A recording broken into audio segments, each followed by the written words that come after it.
Coming up on this episode of DL Weekly, famous Disney couples are out in force for Sweethearts Night, an extra discount for magic key holders. Lots of updates around the resort. We talk about Valentine, and we finish our discussion with voice actor Vincent, and more. DL Weekly starts now. Howdy, partners.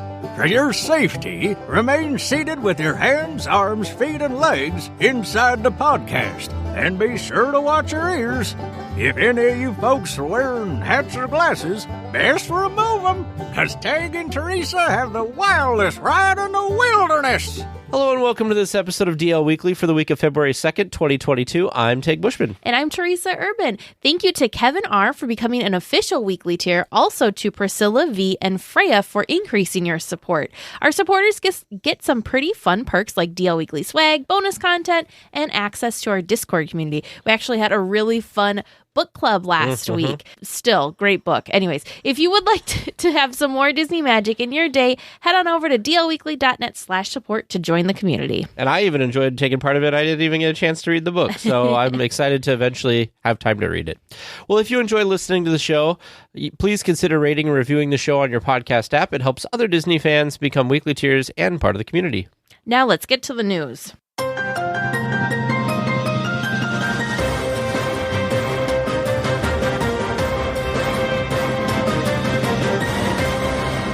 Oh, here we go with a big long list. For those attending Sweethearts Night at Disneyland this month, which the first night is the night that we're recording this, so very excited to see photos and stuff. One of our past guests and official weekly tier, Devin, is actually going tonight, so can't wait to hear what his experience is like in the park tonight.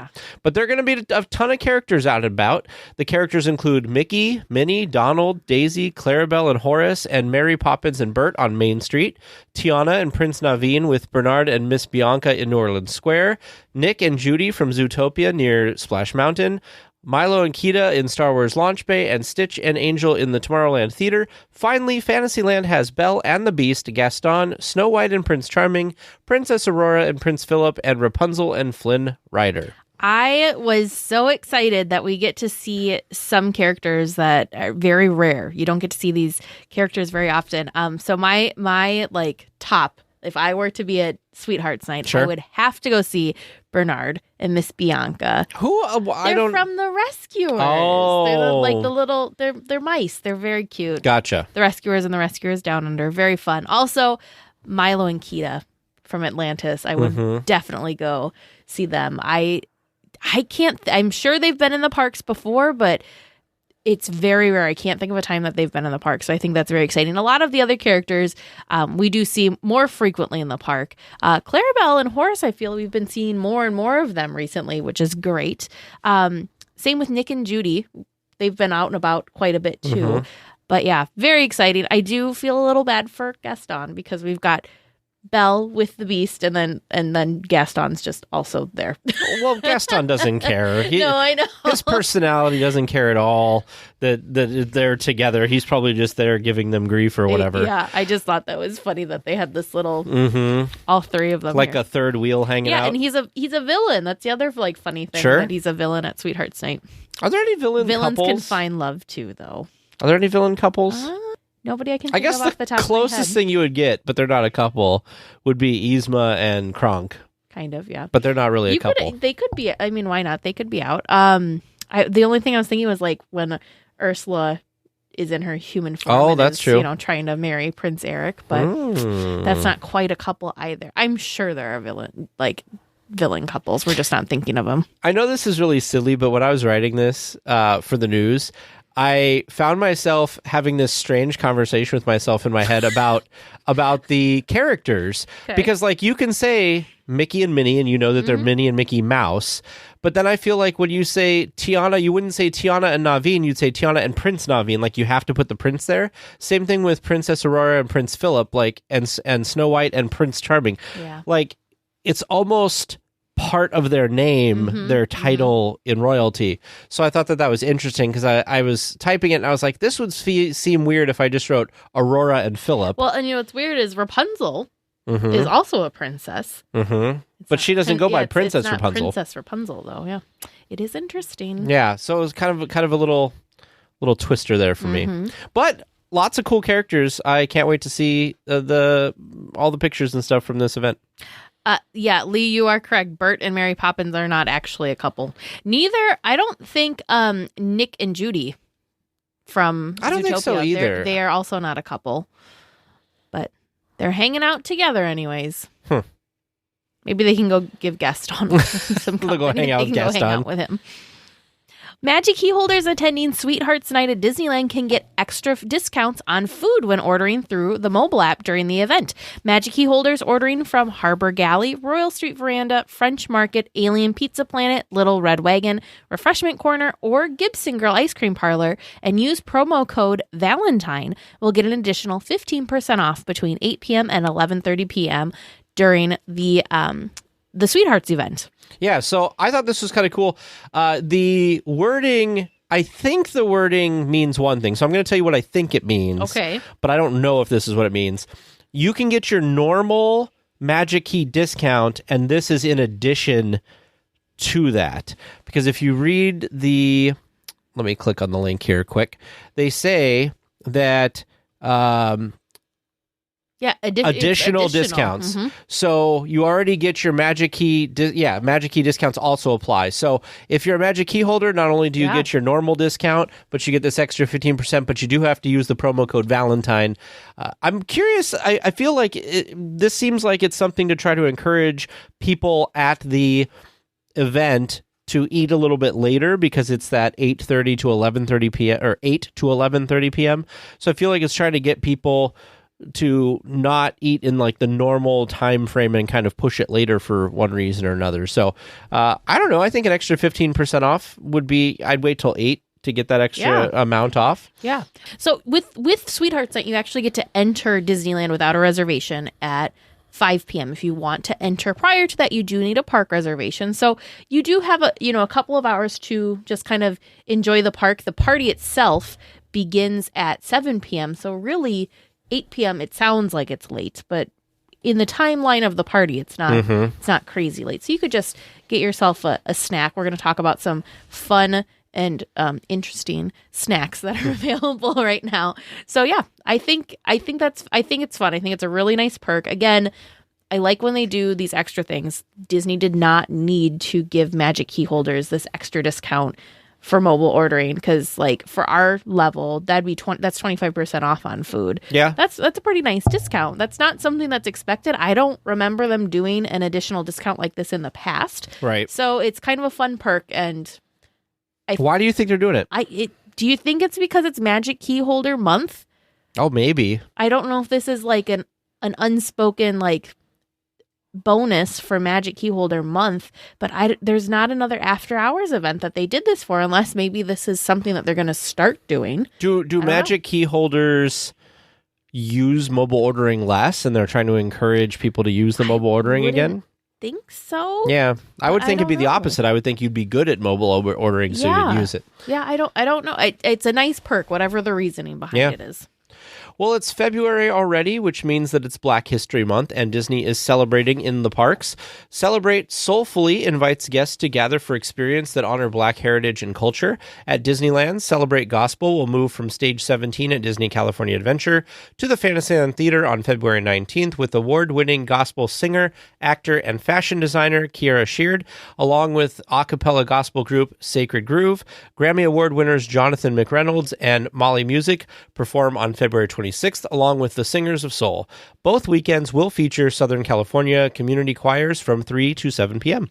This is so exciting because we had reported quite a while ago that this was coming and that Celebrate Gospel was going to be, at the Fantasyland Theater. I didn't know, this feels bigger than I was assuming it to be. I thought it was just going to be something like Festival of the Lion King or like Mickey and the Magical Map. It's the same cast, same performance, go catch the 2 p.m. show kind of thing. And it's just for this limited time. So I was really excited to see that they have, it changes. So you could go to it different times and you could see different people, hear different things. I thought that was really fun and really exciting and like a way to bring more energy to this performance because, it's not the same it's not like, again, like Mickey the Magical Map where it's just you can almost sing along by the time you've watched it 5 times. So I think it's really exciting that they're keeping it like fresh and they're getting all these people, all these artists and all these musicians and all these people involved. Very, very cool. Very exciting. Well, yeah. I mean, where else can you? I mean, it's not often that you can see Grammy Award winners and award-winning singers and everything like that. Yeah. And, you know, it's nice to also have a variety of music in the parks because we've had, you know, pop music before. We've had, you know, back in the 80s, I know, we had, you know, the popular like kids music, like the 80s, you know, kind of music and stuff back then. So it's kind of cool to have, you know, gospel music there to help celebrate Black History Month. And I love that they're doing things like this. You know, Lunar New Year, I know they've been doing that for a while, but that's kind of like a cultural thing that they're doing, Black History Month. So I like that they're doing these kind of like events that celebrate different cultures and stuff. And I think that and celebrate diversity. Yeah. And I think that that's great that they're doing this and guests love it. So why not?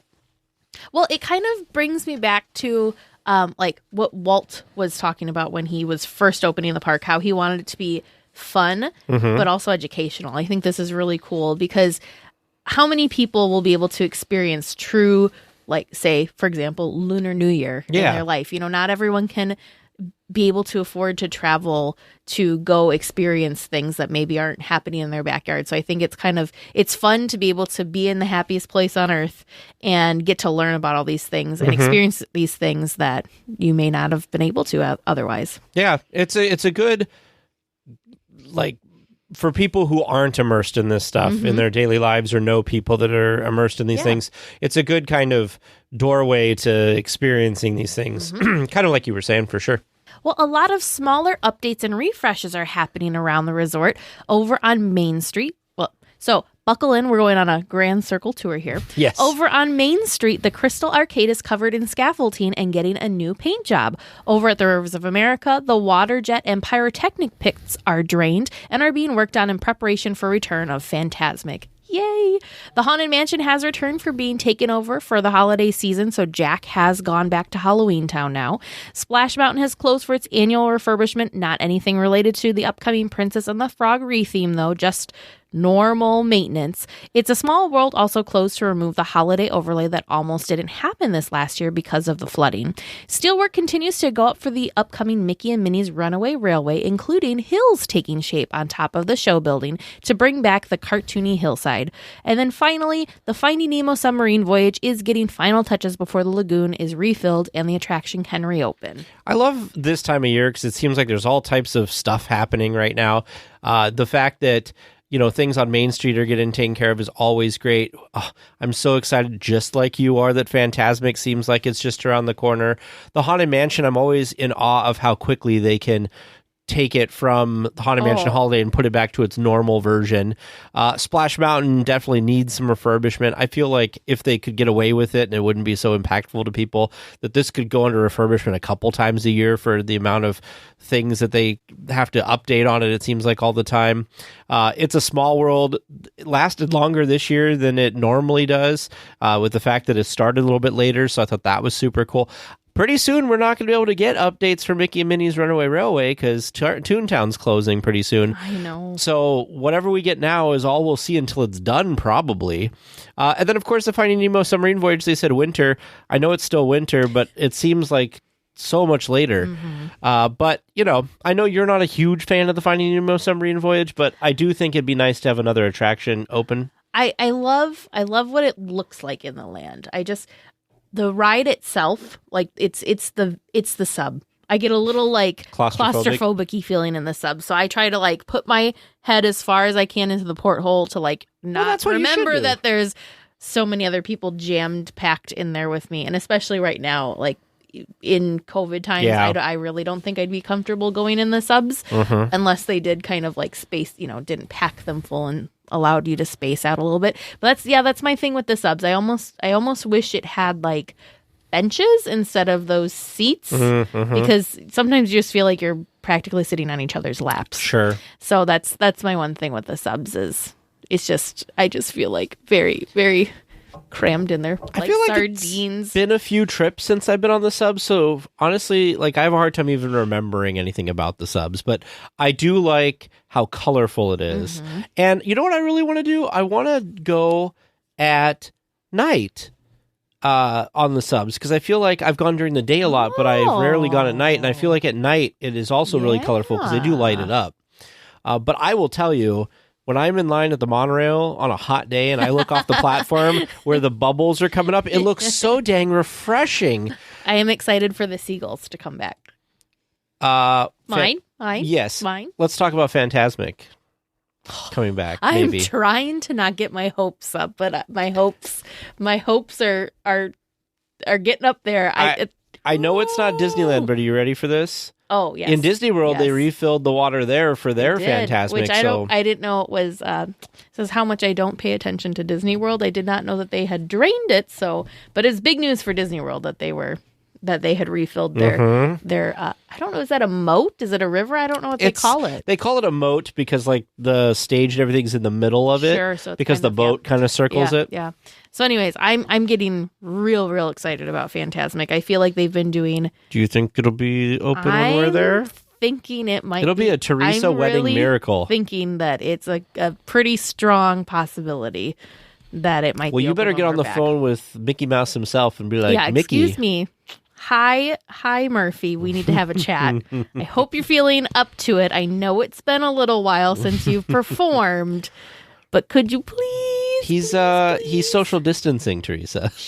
Murphy is a she. They are social distancing. I am. I'm getting really excited. I think it's going to happen soon. I hope so. Unfortunately, I think it's going to happen sooner than World of Color because if history has told us anything, when they are doing refurbs and getting World of Color ready, it does seem to take much longer. Yeah. Well, we talk about that next. But yeah, so I'm hopeful. I'm very hopeful. Speaking of which, over in Disney California Adventures, some of the facades in Hollywoodland are getting a facelift, while in Paradise Bay, the World of Color infrastructure continues to be worked on. The platforms have been raised and lowered a lot recently, with scaffolding still in place, while the projection towers are still being rebuilt. So those are the ones that are along the back side of the lagoon that right now are just barely above the surface. They've got to build the platform back.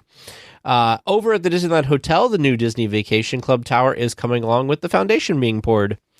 I'm excited about that too. The concept keep forgetting art, about it. I know, I do too. But the concept art for the Disney Vacation Club Tower coming to the Disneyland Hotel is just beautiful. The outside was kind of interesting, so I'm wondering if the direction that they're going for the decor on the outside of this tower, if maybe the rest of the hotel is going to kind of see that same outdoor. I don't know. It just doesn't seem like it didn't make total sense to me, if that makes sense. It looks different, but almost too different that they can't just leave it be its own little thing. Does that make sense? Yeah. But I'm really excited for the rooms. The concept art for the rooms that we saw at the Destination D event.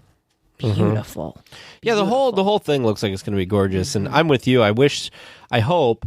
I know they just did the remodel in the last 10, I don't know, my time frame's all off. It might be 15 years at this point. But I know that they did renovation tower by tower by tower there within the last 10 or 15 years. So I don't know if they will. Like, you mean the exterior part? Well, they did the interior a little bit too, but the exterior, it's when they did all that blue stuff. So I'm wondering almost if they would do that. Although I think that, when it comes to the 3 Disneyland hotels, of course, the Grand Californian is gorgeous, and there's a lot there, right? The Disneyland Hotel, the grounds are beautiful. I think that the buildings themselves are a little meh. Then, of course, the poor Paradise Pier that gets, forgotten all the time. It's because it's, in the back corner, Yeah, too. I wish the Paradise Pier would get, a renovation or something different or a retheme or something, because I think that could be really, really nice. It needs a little TLC. Yeah. Well, last week, auditions were posted for an upcoming show at Disneyland. The Tale of the Lion King was hosting auditions for the show that will be at the Fantasyland Theater this summer. Rehearsals begin in April, with performances starting in early summer. This helps us get an idea of when to expect the show to start to return back to the resort, which is so exciting because live entertainment. We love live entertainment. This week, Disney World announced that, their parades and stuff are coming back. So, they're doing a lot of that stuff. I know Tokyo announced that they have Disney World is announcing that the fantasy, whatever parade is coming back. The one with the super cool dragon. Yeah. Yeah, so that one will be coming back, and they're going to be doing some other things too. So Things are slowly getting back to normal in the Disney parks. Also, speaking of random news, I feel like this is a great time to talk about this. I know it's not Disneyland. Did you see the big news today that SeaWorld is trying to buy Cedar Fair, which means that they will buy, that'll be Knott's Berry Farm. No. And I can't remember the other, and Six Flags, I guess. Really? Yeah, so they're trying to, because that would include Knott's Berry Farm, so it'd be interesting that SeaWorld would own Knott's Berry Farm then. Huh. I don't know. It just got announced today. I don't know if it went through or they just proposed it or what, but I saw it while I was taking a little break between finishing the script and coming over here, and I was like, wow, I did not expect that to happen. Yeah, interesting. But, SeaWorld's been doing a lot of roller coasters and theme park stuff now. It's not like it used to be where it was kind of a marine park where you'd go see whales and dolphins and everything, because that's not really acceptable as much as it used to be. So I think that they kind of pivoted to more theme park. Weekly tiers who are in love with coffee, like Teresa, especially cold brews, like Teresa, that the park have been offering lately should head on over to the Hungry Bear restaurant soon. A new Snickerdoodle cold brew is available for $5.99. This version is topped with whipped cream and cookie dust, making it a bit more sweet than most cinnamon cold brews. This has been compared to the cinnamony coffee drinks at places like Starbucks. Can you tell who was the one that put this in the news? Yes, it was me. Of course you did. It's just really exciting to me that there are fun, cold, there's, how do I want to say this? It's just really exciting to me that there's fun coffee options in the park. Because for the longest time, if you wanted anything other than just black coffee, you had to go to one of the Starbucks locations. This makes me happy too, yes. Because that was the only way. And then the lines were horrendous. But this is more exciting and more fun to me than it is to go order a Starbucks beverage, because let's be honest, you can get Starbucks. And you're not a huge Starbucks fan anyway. You can get Starbucks anywhere. It's not special, it's not special to Disney. Where's the Joffrey's? I mean, I do really I love the cups. I think it's fun that they have the little pixie dust on their Starbucks cups. But this stuff is just way more exciting to me. I mean, there's a horchata cold brew over in where's the horchata cold brew right now? It's over at Rancho, and and then you've got all the festival. Do you think that'll still be there when? Too. I hope so. I feel like that could be one that just because you love horchata. I love horchata and I love cold brew, so I feel like this is a great combination. But anyways, I just think it's really nice that they have more options, and like I said, this is just more exciting to me because it's always changing and it's always different. Yeah. Am I a little sad that my favorites do get swapped out? Yes, I would. I mean, if the churro toffee cold brew could be a thing every trip, it would be a thing every trip for me, but it's gone now. Now you can look forward to it when they do bring it back. Exactly. So I just find this so exciting. It seems to me like they they have a base for the cold brews, and then they just keep adding different accoutrements to it. Exactly. So it's not like it takes a ton of effort for them to offer a bunch of different variations, except for I will say the pictures of this one look like it was darker than the other ones.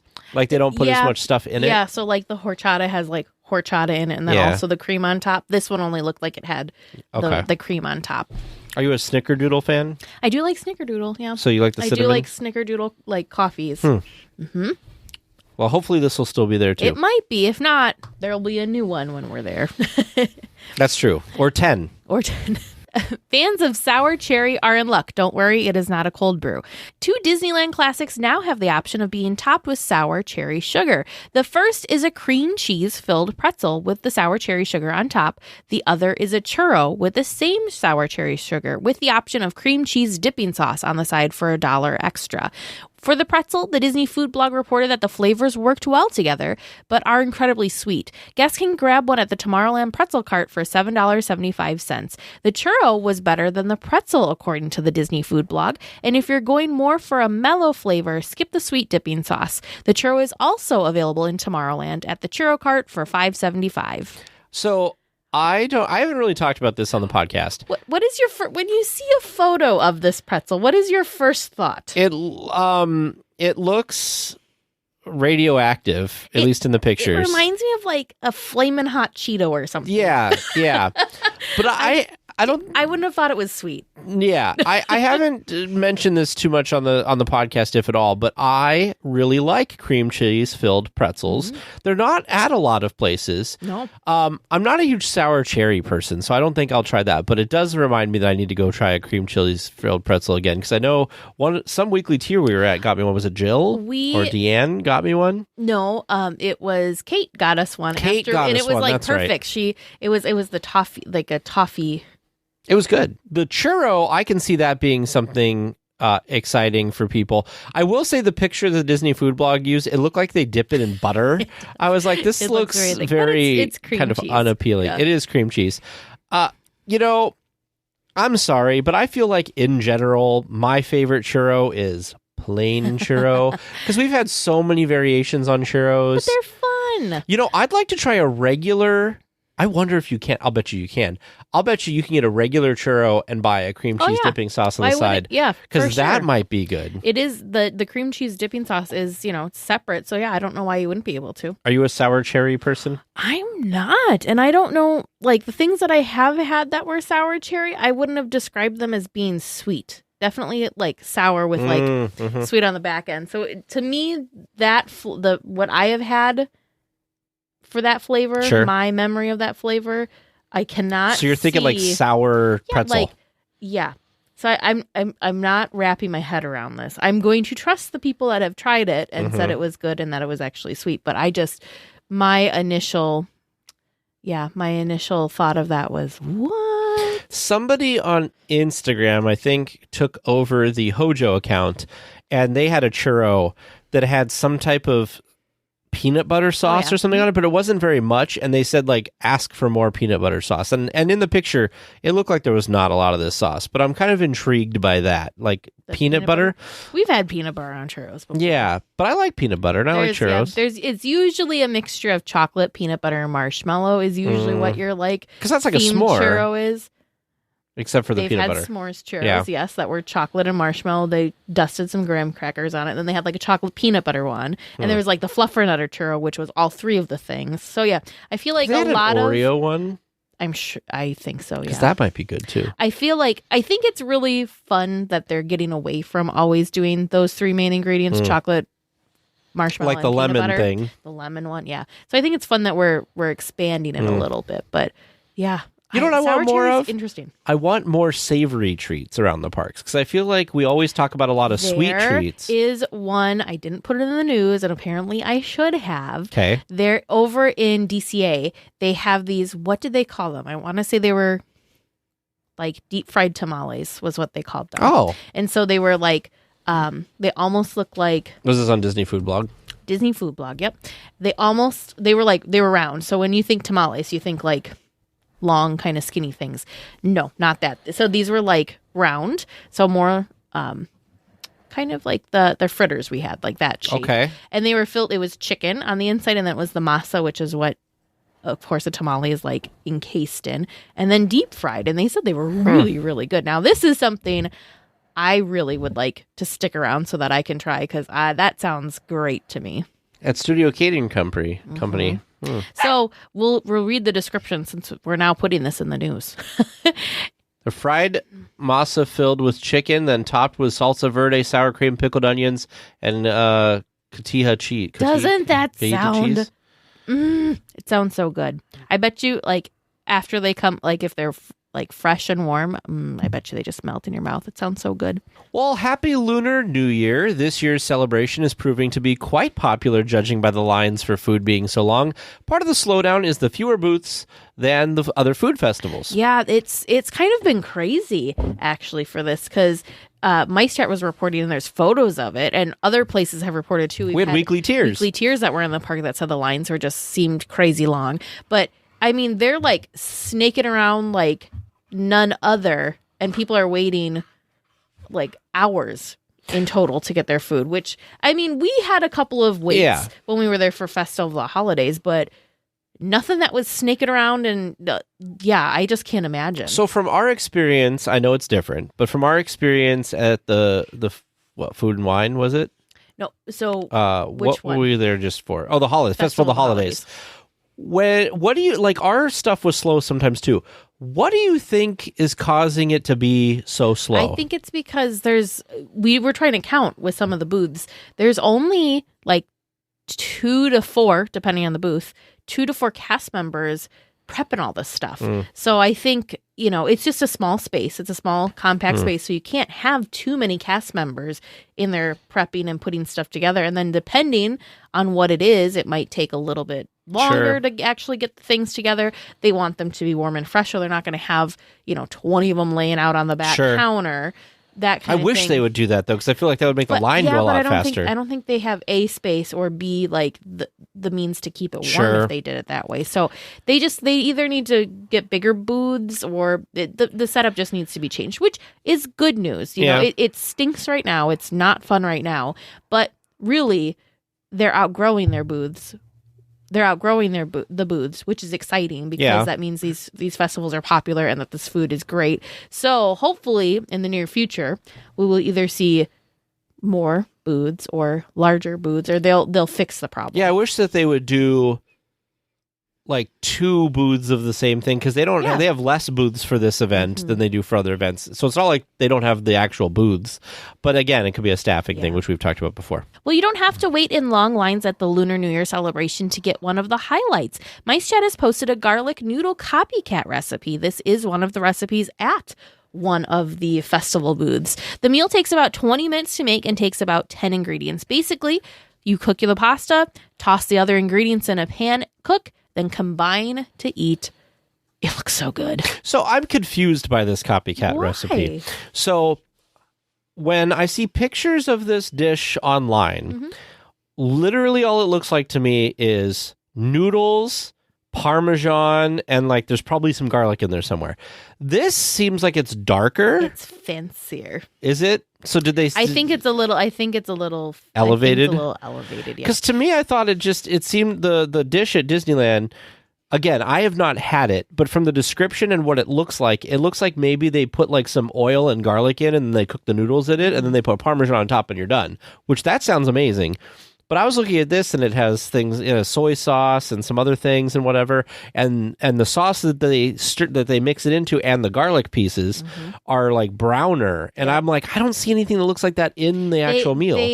So for this copycat recipe, they cook the sliced garlic and almost like they get it to caramelize, which is not something that it looks like maybe happening for the festival booth. So this is one that they just, I think, took a little bit more time to do. But yeah, it looks, I know I want to try it. The biggest difference to me, though, is the caramelized garlic, I think, is what I'm noticing is different. But I definitely want to try this. We might be trying this weekend, in fact. Yeah, I want to try something about this because I love garlic and I love noodles.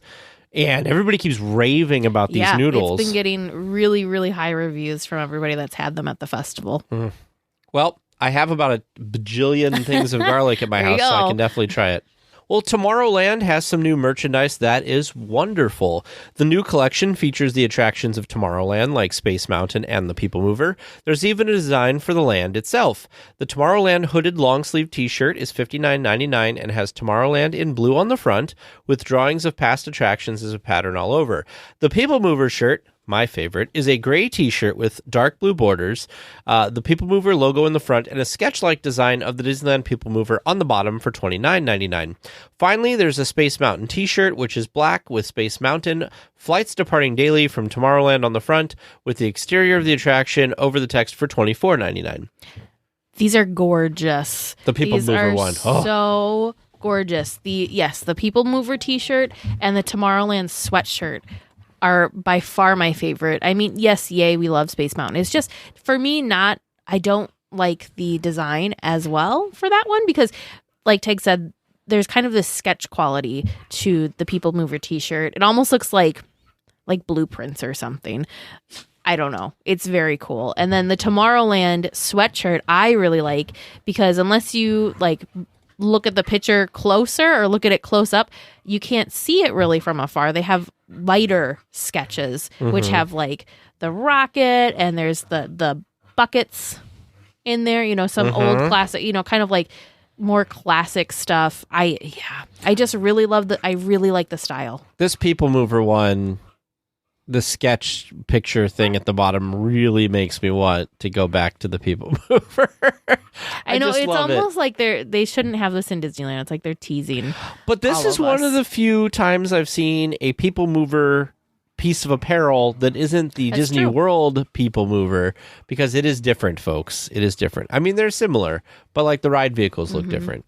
With Mardi Gras coming up, there is a new dessert at the French Market to celebrate. The Mardi Gras coconut cake is $7.99 and has 3 layers of sponge cake and, of course, purple, yellow, and green, with coconut cream between the layers and pastry cream dusted with coconut flakes on the outside. This is a limited time item, so act quick if this sounds delicious to you. I just realized, Teresa, that you had put a second link in there for a strawberry lemon cake at Plaza Inn. You could talk about that All one, the cake. I'm not a lemon person. So the strawberry lemon cake also looks very good. Lemon sponge cake with strawberry and lemon buttercream filling it. And then it's also topped with some fun little those little crunchy ball things. And it looks like a candied piece of lemon on top. Anyways, the reviews for that is that it's light and refreshing. Yum. I don't know if this is specifically for Valentine's, but it kind of gives me spring vibes, which I'm not mad about. Yeah. So, again, I'm not a lemon person, one. 2, when it comes to, like, sprinkles, I hate those balls. So this cake is just... No, I like the only sprinkles I like are those, like, the tubular-looking ones. Do you know what I'm talking about? The ones that taste like... They taste like plastic or something. They taste like sugar. See, like these crunch too much. I don't like the crunch. Oh, I like the crunch. I like the texture. But this Mardi Gras coconut cake, first of all, I love coconut. I love the 3 colors of cake they got here. They say in the thing, what was the word that we're supposed to use instead of moist? Because we had this whole conversation one of the nights. We never got a word. Okay, well, this cake looks very wet. Very delicious. Very scrumptious. Not dry. It looks not dry, because I know some people don't like the M word. But it looks great. They've got coconut on the side, which looks like it's with food coloring colored in the different colors from Mardi Gras. Yeah. I'm very looks like confetti, sad. It does. I'm sad because I don't think this will be there when we're there, but I would so eat this.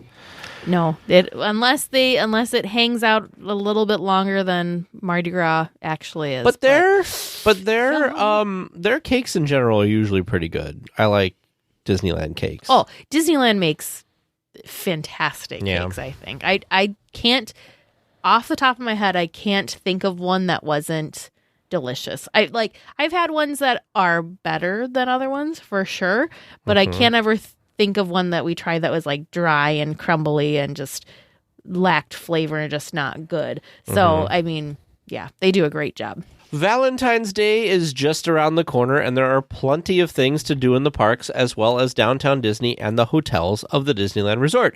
Specials from Black Tap Craft Burgers and Shakes, California Soul, Kayla's Cake, Love Pop, Pandora, and more are all offering specials. At the hotels, the Tenaya Stone Spa has a Rosé and Roses foot treatment. The Grand California Lobby has treats at the Holiday Cart.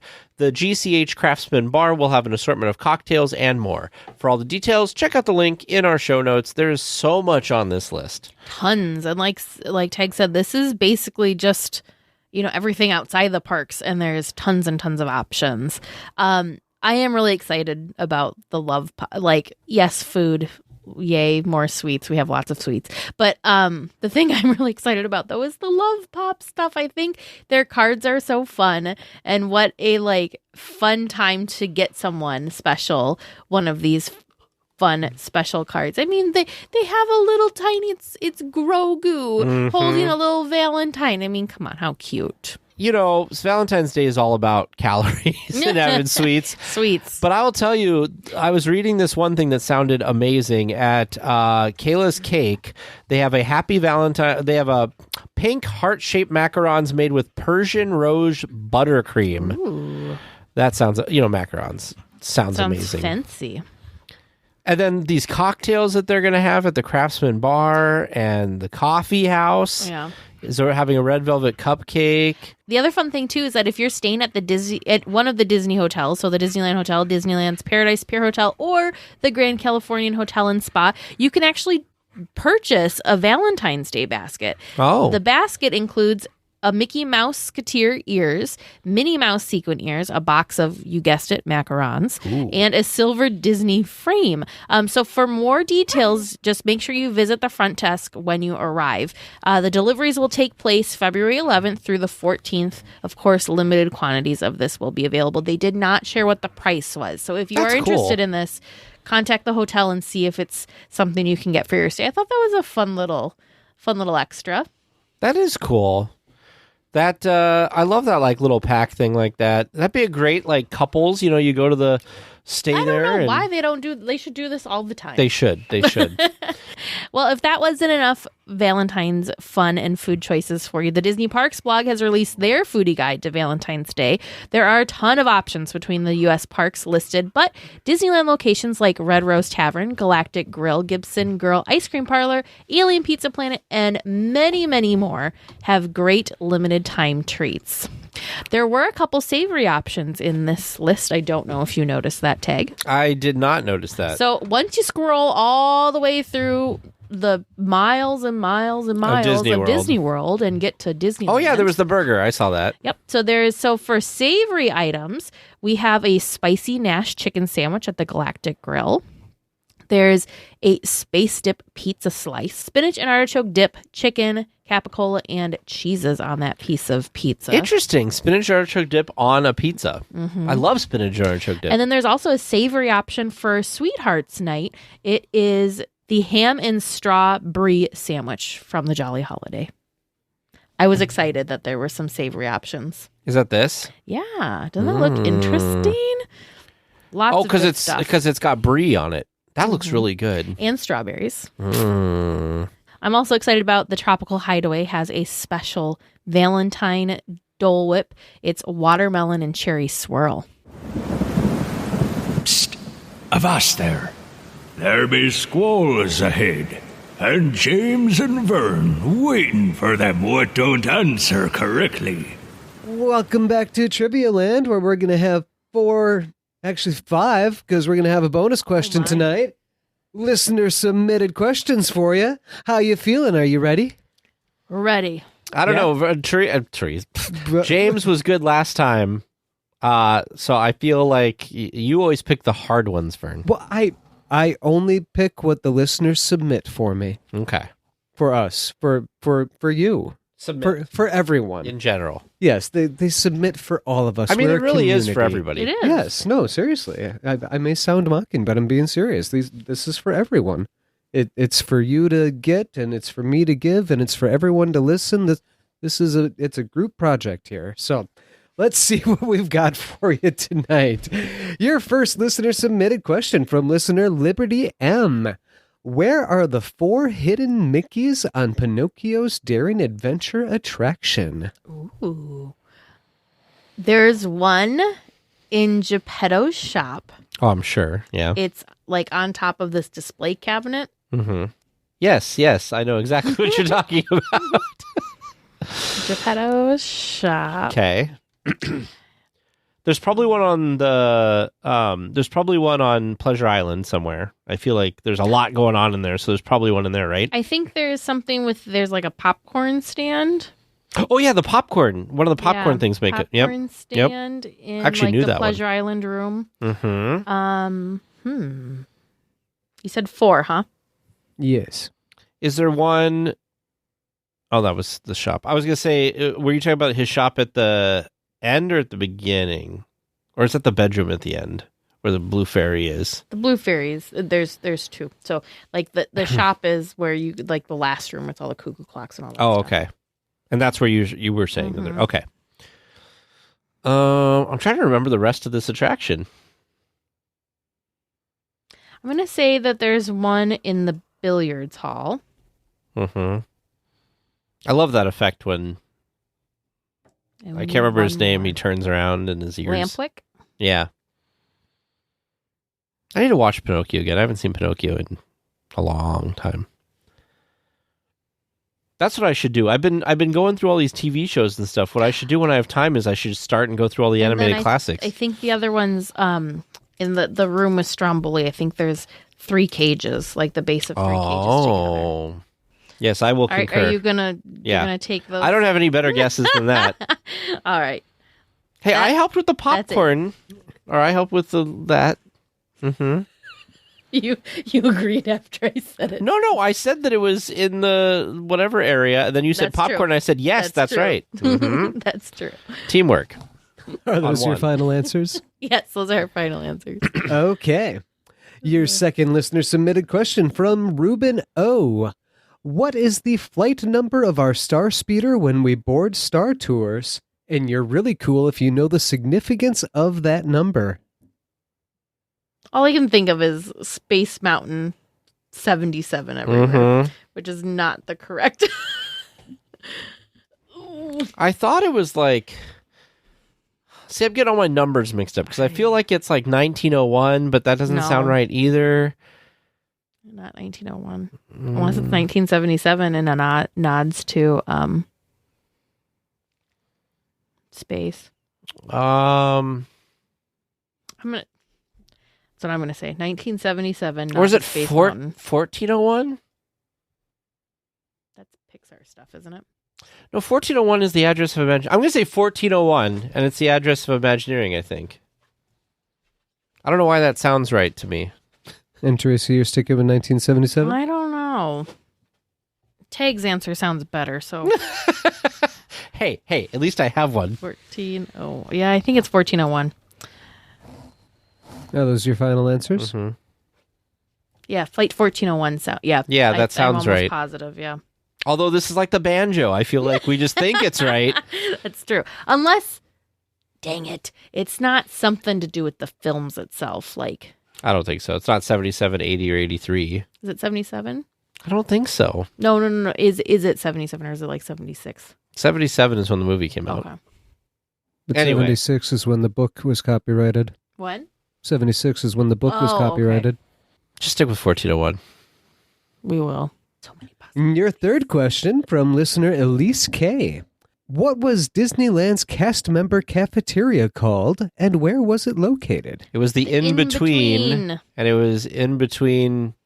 Well, you can do it a couple ways. It was in between Plaza Inn. Yeah, it was behind Plaza Inn. It was in between Main Street and Tomorrowland. Are those your final answers? Yeah. Okay. There was also the one in New Orleans I Square. don't remember what that one was called, like the pit or something, because it was underground. It was, and it was themed like race car stuff, I want to say, because of that. Yeah, so maybe it was the pit. But I think the in-between is the one that most people would think of. And how do you spell that? The in-between? I-N-N. between? Okay, just checking. Your fourth question from listener Chris Y. Bopping over to Disney California Adventure for a second. Where are Luigi's cousins visiting from? Italy? Specifically? I have shame upon my family. Shame. Because I feel like Simone is like screaming at the podcast if he was listening. I'm going to say... Is it Sicily?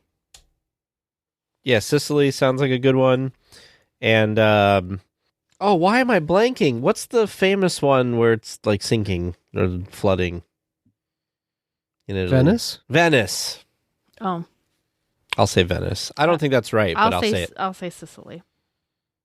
Are they visiting from the same place? I thought we had to come up with two. That's why I kept going. Are we supposed to come up with one or two?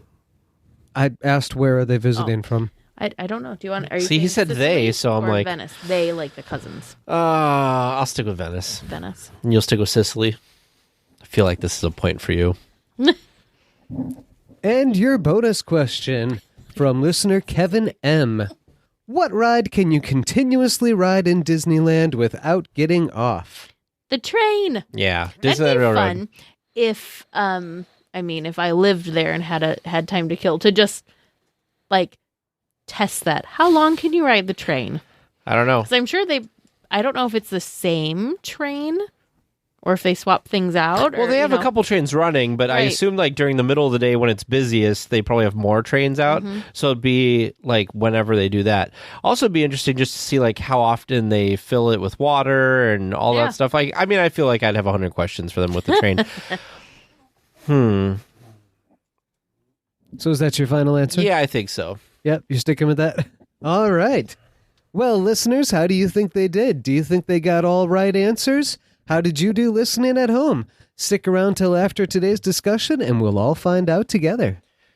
Well, this week for our discussion topic, we are concluding our conversation with Vincent, who, of course, was a voice actor and in the Disney Plus movie that just came out this last Friday, Ice Age, The Adventures of Buck Wild. So enjoy our conclusion. So Disney Plus has been releasing a lot of cool stuff lately, and one of the things that I enjoyed watching was they had this whole what was it? It was like the making of like Frozen or whatever thing. Yeah. And I was so shocked to see how often the voice talent had to come in and like record things or do things slightly differently because they've decided they're going to change something, and how down to the wire it is actually that stuff is not complete until like right before. For a big movie like that just shocks me. So can you talk a little bit about the is that pretty accurate? Do you go in and do like one read of something and then like they call you back later for doing something different, or we've totally gone in a different direction, we have to read the whole thing, or how does that all work? Tag all of the above, basically. But I can, I guess, talk about my experience with Ice Age. That would be wonderful. Yeah, I won't talk about the movie per se, just because it is coming out. Right. Yeah. We don't want to know what happens. We got to be excited. So how it started was they wanted to do like a promo. So it's like an in-house promo of this idea. I assume a lot of it can be speculation on my behalf of just like thinking that they want to potentially make this into a show or a movie or whatnot. So I did this called scratch track. So a lot of times we do scratch tracks, which is I as a voice actor will be given a part or several parts, and we will record the whole script. Now, this script was like maybe like a 2-minute teaser or promo just for their in-house to see or whoever they're pitching it to. And then the understanding usually is once you do the scratch track, they will get the celebrities to record what you did, like dub over it. And they are the celebrities that will have their names on the poster and everything. And that's how they'll sell the movie. So I did the scratch track for Crash the Possum. Mm-hmm. And then what happened? And then it was like a year later, they wanted to do, they asked me to do a scratch track of the whole movie. Wow. So I was like, okay, great. It got greenlit. That's nice. But I'll just do this scratch track for the movie for whenever the celebrities, get to do it. So a lot of times I did a scratch track for Ratchet and Clank as well, the movie, and ended up booking the part. And I thought it was just a scratch track. And they told me, they're like, you're just the temp. They're going to hire all these, because all my friends were playing like Ratchet, and I knew that was like James Arnold Taylor. And then Clank was David Kay. And then all these other people I knew were going to be like Sylvester Stallone, Bella Thorne, Rosario Dawson. And then for whatever reason, I got a check one day, because you don't get paid much when you're doing the scratch track. But I was like, oh, what's this for? And I was like, does this mean I made it to the movie? And my agent's like, yeah, it means you got it. I'm like, no. And I literally did not believe it. And then like the online stuff was like, they're doing the PR and releasing it. They're like, oh my gosh, you got the part. It was like Vincent Tong along with like Sylvester Stallone, John Goodman. Like my name was up there. I'm like, I think I got it. I think I got it.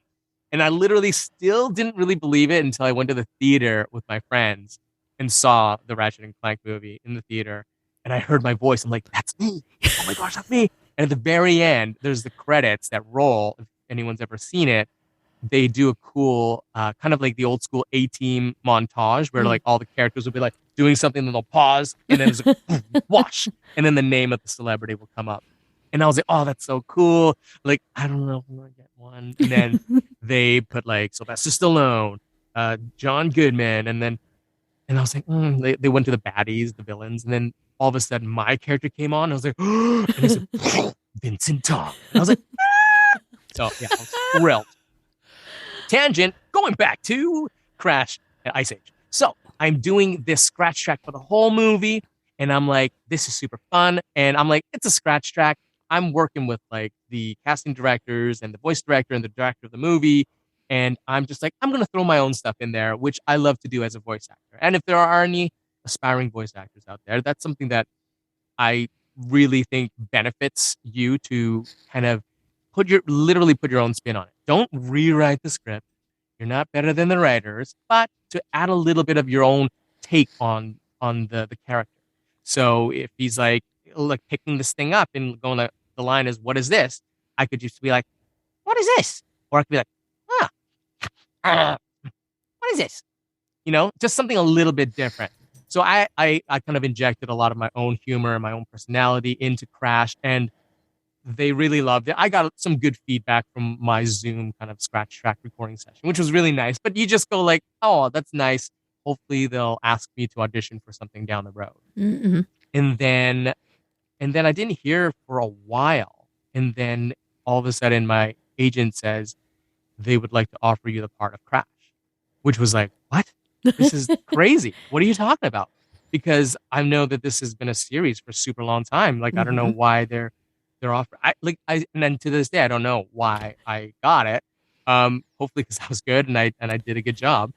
But yeah, it was a total shock to me, and I was just so thrilled. And working with John, the director, and Lori was just super sweet. She was with Ice Age from the very beginning, and the whole team, all the creatives were just super sweet and super nice and encouraging. They were very, very encouraging of what I could bring to the table, and they loved to play, and they were like, "We love what you do.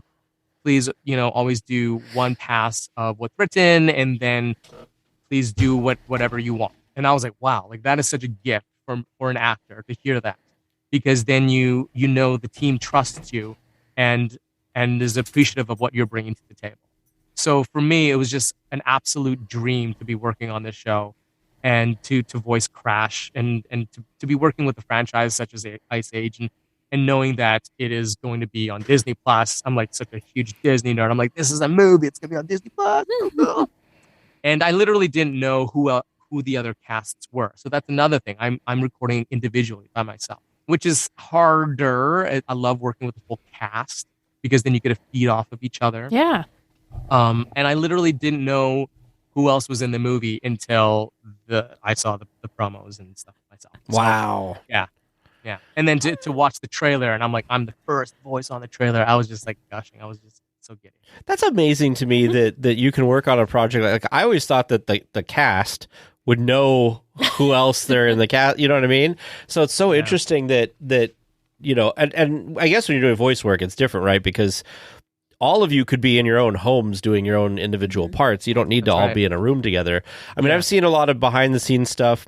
James and I watched a whole thing about like Clone Wars and how they would all be sitting there doing Clone Wars stuff. And, obviously you're all together. But now with COVID and stuff, I guess it's good and bad, right? Because you don't have to go anywhere. You could do it from your home. Sometimes you can, yeah. But that camaraderie and that, I feel like the acting and the reacting is just so much better when you have your fellow cast with you and your friends you're acting off of. Yeah. So with any movie, let's keep talking about Ice Age. How long was it into the process that you got to like meet and see Crash on and see what this character actually looked like? Right.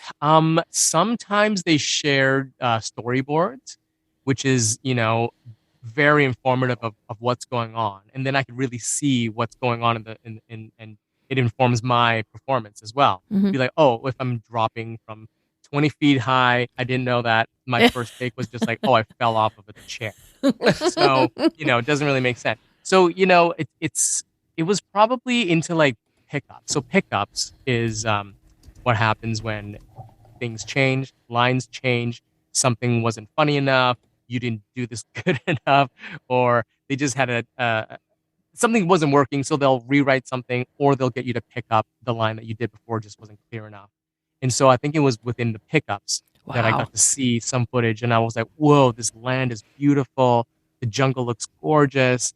And then seeing the animatics of the boys just kind of, you see it in the trailer where they like, I put a stick right into this glacier and it kind of falls down.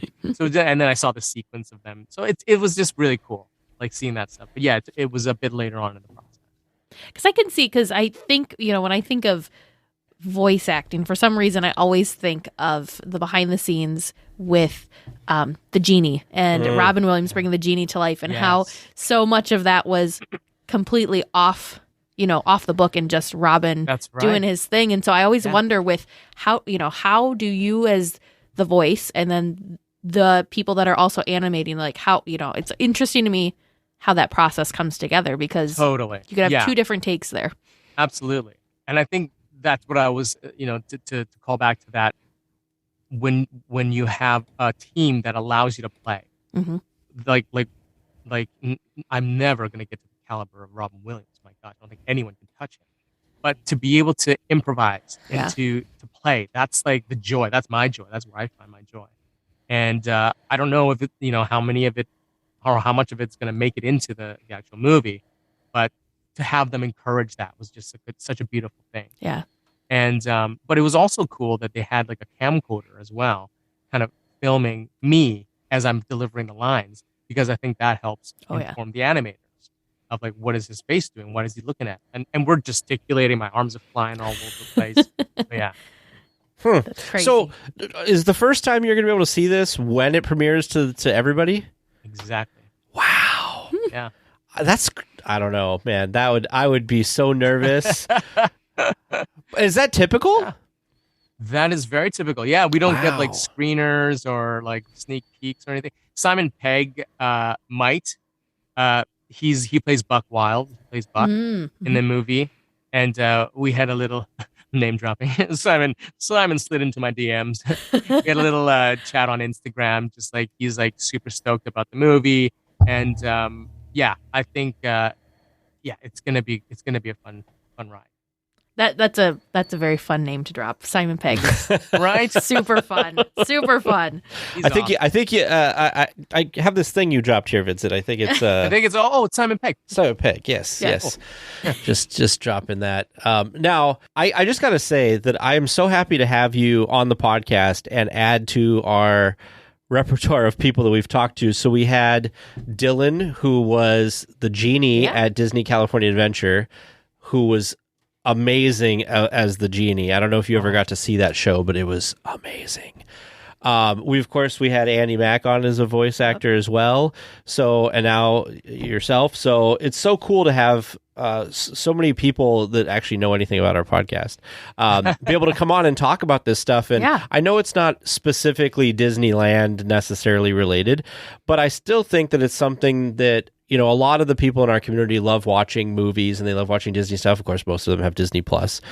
And so being able to talk to somebody on our show that's going to be in something that they're going to be able to see on Disney Plus is so cool. And I'm so happy you reached out to us, because I just find the whole process of making movies and stuff fascinating. And I think our audience is really going to like hearing about that too. And I'll bet you this gets them excited to watch Ice Age. Now I feel like I need to go watch all the other Ice Age movies. I mean, I feel like it's Ice Age in the Midwest right now, because it's -4 right now, and that's not counting the wind chill. Not warm here at all. Goodness. But yeah, no, just learning, it's one of those things that I'm sure for you do this all the time. So it's just, just what it is, but fascinating. That was I feel so cool. Literally, I am so grateful every day. Yeah. So grateful. I feel extremely blessed to be where I am and to do what I get to do for a living. I don't take it for granted for a single second. I cannot believe that you don't get to see the movie until like the theater. That's so crazy to me. Wow. The whole process is just really interesting. Like I said, like Tag was mentioning, all of the behind the scene peaks that we've had because of Disney Plus and the things that they've put together really has opened our eyes to what the process is like. Yeah.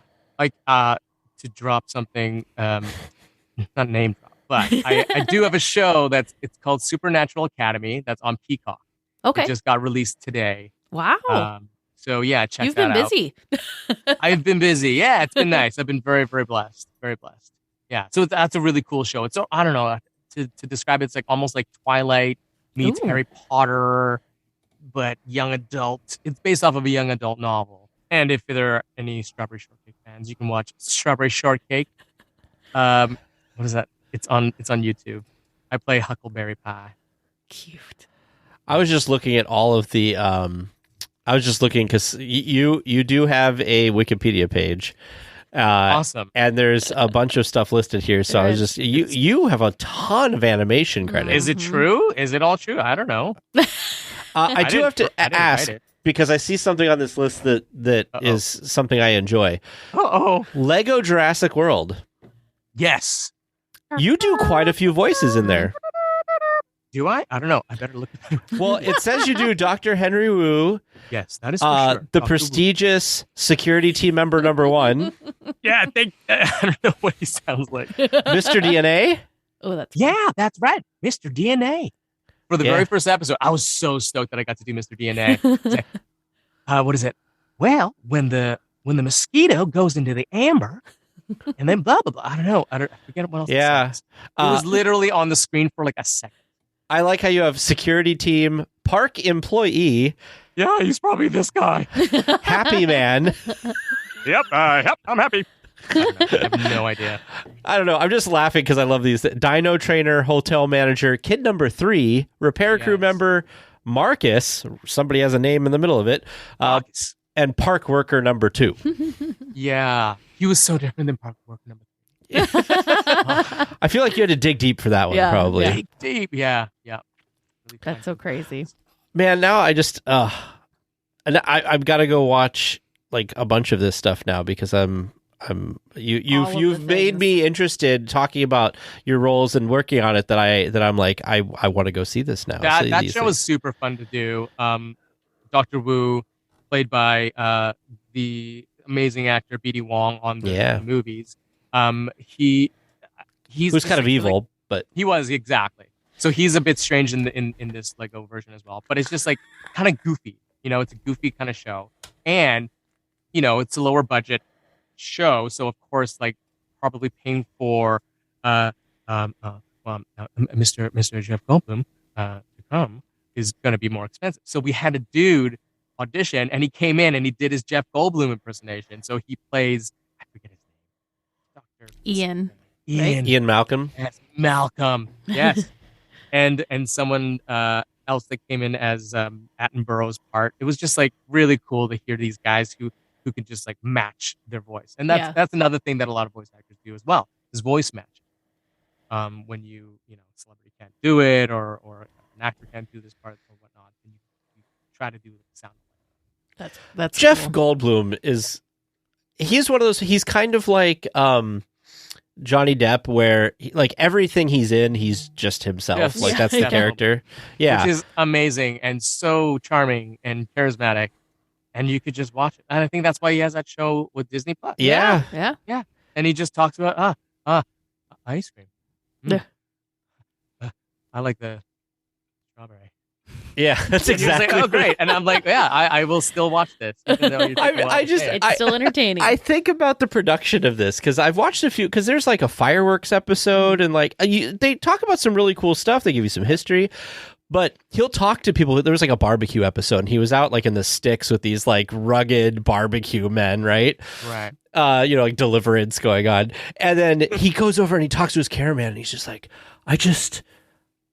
there's this wonder. Kind of like you were doing that, like weird pausing, like he's thinking of it, like as His he's in. cadence is so weird. It's so strange, and I don't think it's put on per se, but Right. interesting. Yeah, it's just like he's got this cadence that's so specific to him. That's so beautiful, Yeah. and you want to. He's awesome. Isn't he? There's something intriguing about him too, and it works well for the parts that he's played. So, and I think his cadence has gotten more pronounced as he's gotten older. Because like in the world of recording Jeff Goldblum, it's like really bad. But you go back to things like Independence Day or Jurassic Park, and you're like, okay, your cadence is a little faster. Yeah, I know. We didn't talk about Disneyland that much, but I do have a cool Disneyland story to go back to. So I was down in LA doing, it was called Equestria LA. That was the My Little Pony convention there. And so one of the things, so as like attendees, you can buy different like specialty packages. Like you can Sure. get have the these signed autographs from these voice actors, or you can attend a cocktail hour with us and chat and blah blah blah. And one of them, because it was in LA, in Anaheim, was to spend a day in Disneyland with me and Andrea Libman, who plays Perfect. Fluttershy and Pinkie Pie. So there was 6 of us, and I was like, this is how I was like, oh my gosh, someone's paying me. This is amazing. We had a very special guest who was a member of Club 33. Oh. So it was such an honor and a pleasure and such a huge surprise that we got invited to Club 33. So not only did you get paid to go to Disneyland. Yes. I got paid to go to Club 33. Wow. That's a whole nother level. Yes, because I'm a super nerd. No one really knew what Club 33 was, but I was like, stop. Can you repeat that? We're going to Club 33. I'm like, I got chills. Can you say that one more time? And he's like, not only that, here's a pin for Club 33. I'm like, oh my God. And so and I guess with the bonus of that, we had a VIP plaid. Yeah. We got to go around with a plaid for the morning, and we got to go on to different rides, through the fast pass lane. And it was just like such a treat. Just being so like hampered by this experience. And then I rode Splash Mountain right before Club 33. No one wanted to go on it. But I'm like, I'll go on the front if we go. So, because I love that ride. Mm-hmm. That was another favorite ride of mine that I'm like, I don't know which one's my favorite. But anyway, I went down, got drenched, and then we went to Club 33. And I was just like thrilled because I've always like took pictures by the sign, and like no one knows like, why do you want a picture with this 33? I'm like, no, because it's a secret club. Let me tell you about it. Everyone's like, no, it's okay. So when we like rang the doorbell and we're like, oh my gosh, we're going to Club 33, and we go in, and you're in the Court of Angels, which was open before, but now it's all closed off, and you get ushered upstairs, and you see like the 33 mosaic on the floor. You see, I think Lillian's piano is there, and it was just spectacular. It looked beautiful up there. We had this huge long table right in front, overlooking the rivers of America. Wow. Mark Twain's there, and you can go out on the well, they call them balconies. No, they're called galleries in New Orleans. I love New Orleans, by the way. So we went onto the gallery, and we're like, oh, look down there. There's people. They're all bustling and cranky, and we're up here. It's just sort of like hoity-toity, like watching people going into Pirates or lining up at the other. what's the other one that serves the Monte Cristos? What's that restaurant? Cafe Orleans? No. Cafe Orleans. Oh, yeah. I think it is, yes. So, yeah. Blue so Bayou is the other one, too. That's right. And so watching, and you just get to sit up there, take pictures. You couldn't take any videos, but we took tons of pictures. And it was just such a thrill to dine there at Club 33. And I, of course, I'm a huge coffee drinker, so I ordered a little like a soy macchiato or something. And then they have a little like stencil where they dust chocolate, and it's in the 33. And you're just like, I'm like, you're like, thanks. Now I can't drink this. Right? Yeah. It's too pretty. Instagram.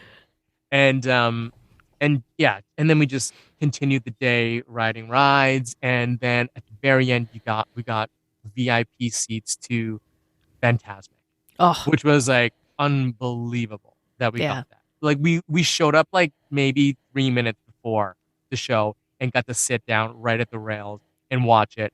And it was in November, and then it started snowing, right? The Disneyland snow. Yeah. And I was like, you guys, this is the most magical day I've ever had. And some of these guys have never been to Disneyland. So I'm like, don't expect this every time because this is special. It was just like the most magical day of Disneyland. Could you imagine that being your first trip? Yeah, every trip after that would be terrible. Yeah. But you know what's funny? I'm just... Okay, so Teresa and I went like very last minute in the beginning of December, and I'm contrasting what we thought was such an amazing trip to what you thought was an amazing trip, because we were like, we broke down on Space Mountain twice. It was amazing. What else happened? Got a candy cane. We got a candy cane. Like the Rebel Spy. No, you know what? I love those moments too, though. That's the thing. Yeah. I love getting trapped on rides, except for Splash Mountain 3 times. Because you literally didn't get to go on the ride, but we got to go around and see. It's not as cool as Space Mountain. I have been on Space. I have ridden it in the dark. No, with the light. Yeah, the light. All the lights were on, and I rode it, and I was like, "This looks really bad." They should really turn the lights. You're like, please turn the lights back off. We don't want to see this. But this is so funny because you're like, I had this great day at Club 33. We got VIP. It was wonderful, and I'm like, man, that's how we were talking about our last trip when we got like stuck on things, and which is the beautiful thing. I think that Disney is going to be a beautiful experience for whatever moment you're in, right? Yeah. And that's what you're going to experience. And I'm going to have more beautiful moments, and it doesn't have to, be Club 33. And I've had awesome times with my wife where we got to ride Peter Pan twice. We didn't have to get off. At the very end of the night, I was like, can we ride again? She's like, sure. And I was like, oh, this is the best ever. We got to ride it twice. It was so cool. And then you start doing voices to the lady. You're like, I'm Peter Pan. Or like, I don't know. Boy. Yeah. There you go. Yeah. That's incredible. I do think a surprise Club 33 would be like, for a Disney nerd like me, I was just there. I don't know if there would have been a better surprise. It was like phenomenal. It was like a dream come true. Well, it's like a once in a lifetime kind of thing. At least I know if we ever get there, it'll be like the one time ever, which I feel like it'd be very difficult. Because you were talking about that you were there, and I was like, they would have to drag me out of there because I would know that I wouldn't ever come back. So I would want to just take it in as much as possible. Yeah. Because it's Club 33, man. Yeah. Yeah. I haven't made it into the salon yet. That's another goal of mine, Disney goal. There's a salon area that you have to be accompanied by a member, I believe, to get into there. Oh. Yeah. But the restaurant itself is just spectacular. The service is beautiful. The food is really great. Yeah. I will tell you, I don't know if you went to Disneyland during this time frame. You were probably doing Disney World at this time frame, but when Walt's apartment, which is like above Pirates, before that was 21 Royal, which is what it is now, super expensive meal. It was the Disney Gallery before the Dream Suite. Right. Mm-hmm. Yeah. And I loved going up there, and the fact that that's not open anymore makes me so sad because it was the perfect location for the Disney Gallery. Because it fit with everything else in New Orleans Square, because it was all like the fancy shopping. So you're like, the Disney Gallery, it fits right in. Mm-hmm. And you could walk around, and if you asked a cast member, they would give you like a tour and be like, this would have been Walt's bedroom. And this was the courtyard that he would have brought people to. And if you look, there's venting, because even though you're outside in the middle of summer when he has dignitaries and stuff, he wanted it to be comfortable, so it blasts air conditioning out into it, and all this stuff, and I was like, this is so cool, and I'm so glad I got to experience that. But it makes me so sad that the current generation of people that did not get to experience that, like Teresa, never got to experience that. I never got to either. Yeah, it was so cool. So I keep telling Teresa, I said, somehow we've got to save up some money and we got to get a group of 15 together and do that dining experience. I didn't even know about this dining experience. Yeah, it's $15,000. And low price. Or is it $12,000? It might be $12,000. It's like a grand. It's almost $1,000 a person, and you can have up to like 15 people or something. But you get this like you like meet with the chef beforehand, and like they create this whole meal for you and everything. But it's expensive. But of course, like very fancy. I'm trying to remember. I think it's one of included. That's what I'm thinking. I think it's like you need to have separate admission or something. Probably. So, like, thanks, Disney. Like you couldn't throw in like a pass to get in. Like we're paying $15,000 here. I mean, with the Club 33, like we didn't have free meals. Like we did. Right. We were the guests, but the convention paid for us, which is nice. But like, even as like people that go into Club 33, it's not just like a free meal. I don't know. Right. I mean, do actual? I've never been with an actual member. Do members get free meals? Probably no. You still. Yeah. So, so 21 Royal is $15,000. And I'm trying to see where it says how many you can have in a there. dozen friends. A dozen, so 12. Yep. So And it ends how up long do you- being How long are you there? 12.50%. Can you be there for the whole day? Just I'm never leaving. Right? But I think you get like a Yes. 5-course meal or something, It's and probably you get VIP status for yourself and 11 friends with valet parking at the Grand Californian. You do get a park hopper ticket for all, and an elaborate 7-course meal with tax gratuity, wine pairings, and a couple of cocktails included. See, That's that's not wasted terrible. on me. I don't drink. Yeah, me either. Discount? Yeah, right. $5 Yeah. off. Like $5. Have you ever seen the alcohol prices at Disneyland? Right. That's You get, like, true. 3 no, churros. because I don't drink. We went with one of our community managers, Kate, to the Lamplight Lounge, and she ordered a drink, and it was like $15, and I Oh was my like, God. 15 "That's to really 20, yeah. Well, but the one she got was 15, and it was this tiny little thing, and I felt bad taking a sip of it because I was like, I took a little sip, and it was like, Like that was like $2. yeah. Oh, no, yeah. Right? But I don't Have you guys drink been either, on the so- Lily Bell? No. No. I that's the a dream of mine, closest too. the closest I've come to the Lily Bell was one of my it was 2019, the last day we were getting on the train, and it was out, and so I just really? we sat in the last car. I'm like, this is as close as I'm gonna get. So cool. I did ask if it was open, and they said no. Yeah. Thanks And it's for asking. not going to be open for quite a while from I know, COVID right? stuff, for I sure. know. Well, it had closed down because it basically you could only get in there if you had a tour. Yeah. Yeah, So- that's right. So I asked. Mhm. It was my last trip to Disney. We went in March, right before it closed. Oh yeah, And we got the Rise of the Resistance boarding pass, which was nice. Yeah. crazy, an event in itself. And then I went to ask the conductor. I'm like, can we see the Lily Bell? They're like, well, you can sign up for a tour. I'm like, okay. That, and then the other thing that I really want to do is like pilot the Mark Twain Oh, yes. or captain the Mark Twain. The last time that so not this last trip, and like before COVID, we went and we were on the Mark Twain, and I asked at the bottom, and they said, you have to find the captain. And I said, well, what does the captain look like? They said, you've got to find him. And I was like, okay. Damn. So then I just kept walking up to random cast members. Are you the captain? Oh, no, I think the captain's over there. Okay. And then by the time I found the captain, somebody else had gotten to it, Yeah. and they were going up the Oh. stupid thing. I was like, It was really? like a scavenger hunt. Oh, no. It's a smart way to do it, though. You got to I go find the suppose. captain, so then they don't have to. So you have to really want it. Well, and then it's one person making the decision, Yeah. and not. Oh, I already told this family they could do it. Yeah. that kind of thing. Still. Yeah. I know Okay. all those little hidden secrets that you want to just try to find in Mhm. Disneyland. If you could do a voice of a Disney character, Oh. and it's a 2-part question. One is, what Disney character would you do? And 2, if you could do a voice in an attraction, what would you do? I think the attraction one, which is like a goal of mine, is to be a voice in Disneyland, which would be the absolute checklist. I think I'm good. Yeah. Wow. Because, but I think I would love to be the voice on the tram. Be like, welcome Ooh. to the Disneyland tram. Please keep your hands and arms inside the tram at all times. I think that'd be super fun. Just to like, I love the be the- tram. right? And it's like the first thing. I have a lot of memories about it because going to Disney World a lot, you have to ride a tram or something Yeah. because Mhm. you drive everywhere. Not like in Disneyland, we stay across the street and we just walk. Mm-hmm. But just to have that's like your very first welcome into Disneyland. And for me, all those voiceovers are just it just brings me to my happy place.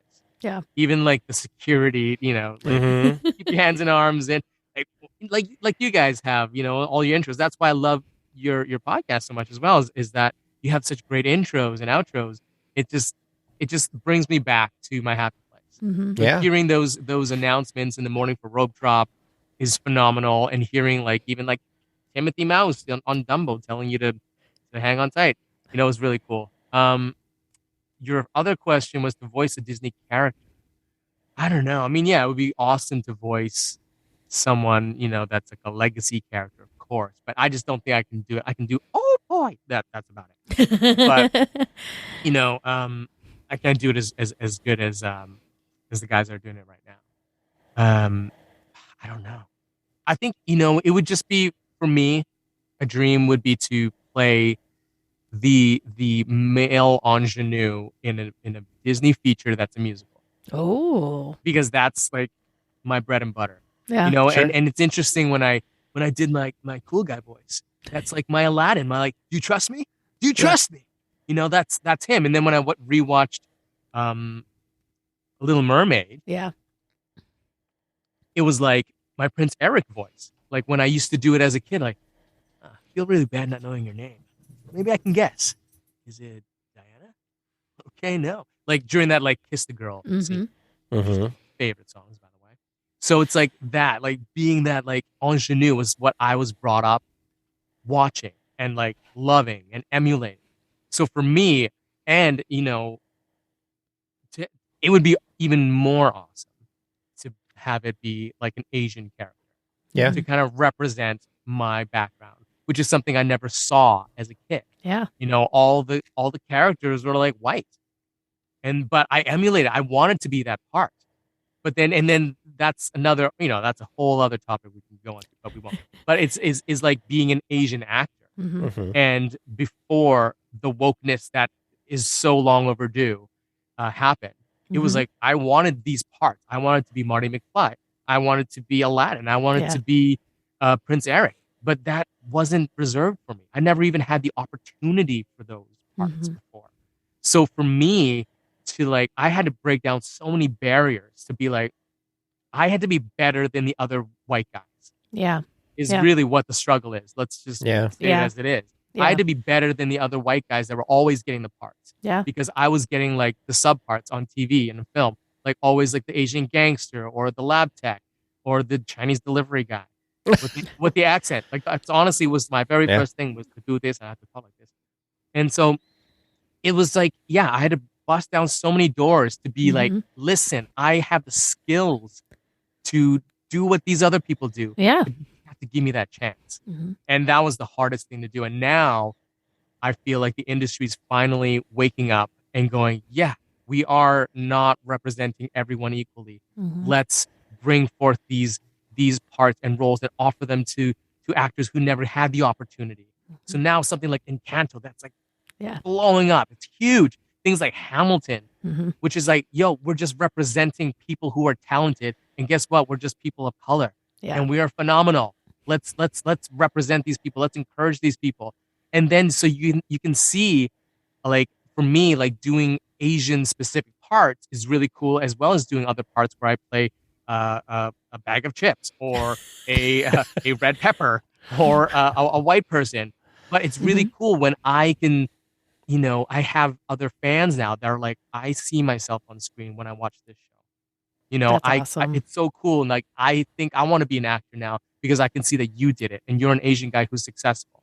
So it's like, wow, like I carry that torch with such respect and I want to honor that and hopefully inspire others to be able to at least have the notion that you have an opportunity now and you have to speak up and be yourself and you don't have to be like everybody else. Because that was what we were doing before. A lot of mixed race people were hiding their names and choosing their Caucasian last names because they didn't want to be like, if I'm a Wong or a Tong or a Hernandez, they're going to pigeonhole me into a certain role. Right. You know, and now we get to celebrate who we are.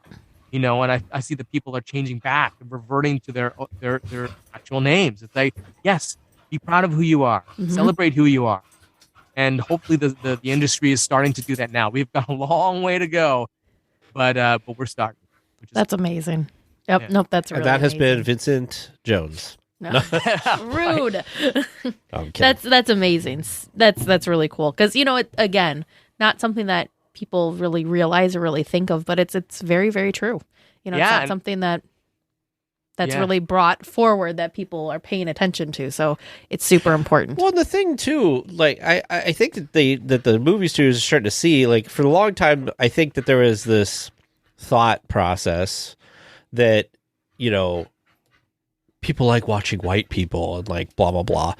And once people started making movies that are accurate casting and everything like that, people went to see them because they were very excited about it. I think about Coco, and I think about how especially at Disneyland, people, because there's a lot of Hispanic culture and stuff down in LA and in California in general, all the Coco stuff was super popular. And now Encanto, I feel like that's also going to be very popular at the parks, especially because it's part of their culture. And it's not just, oh, we're excited about some, Little Mermaid or whatever. Like, there's excitement there too.